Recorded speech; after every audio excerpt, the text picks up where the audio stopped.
This is Josh Gray with 231 Guide Service. We're extremely excited to be bringing you some new content brought to you by Dreamweaver, the Small Boat Summer Series. We recognize that not everybody has access to a 25 or 30 foot charter boat. Sometimes you're gonna be out here on the big water in a 16 or 18, maybe 20 foot boat. And we wanna show you some tips and tricks that we use with our Dreamweaver products to help utilize your day on the water and make sure you're having as much fun as possible and avoid as many issues as you can. Today, our main focus is gonna be the Ninja planer boards. Me personally, this is by far my favorite planer board to use, mostly just from an ease of use standpoint. They have the one trigger release here, this button on the top. You press that one button right down. You see there's a nice little slit to run your line back here. And then it also, when you press that, it'll open that backside up and it'll open up that little port. So it's just one push and your planer board will come right off.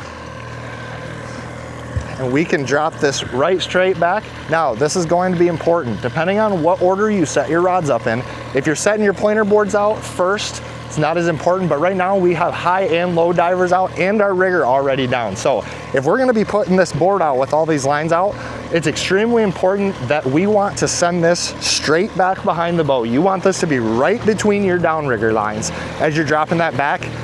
Again, if you have high and low divers out, it might make more sense to get it 30 yards behind the boat. Make sure it clears those back lines so you're not getting tangled. Again, tangles mean less fish, more headache. We really want to avoid that. So that's how we would do it with our monofilament.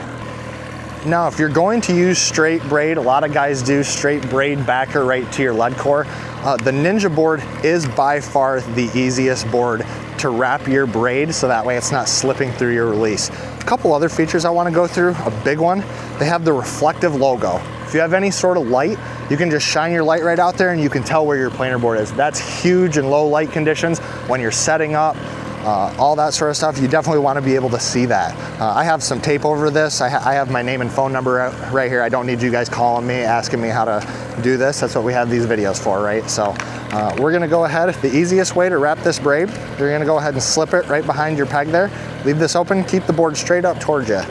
So if I was clipping mono on, that mono buffer, that's all I would need to do right there. Slide it in the back, slide it there and you're good to go. But with this braid, it's one easy wrap. I'm gonna go ahead, keep that board here. I'm gonna go behind the peg there and back through the front. Again, what that wrap's gonna do is it's gonna keep that braid from slipping through that board.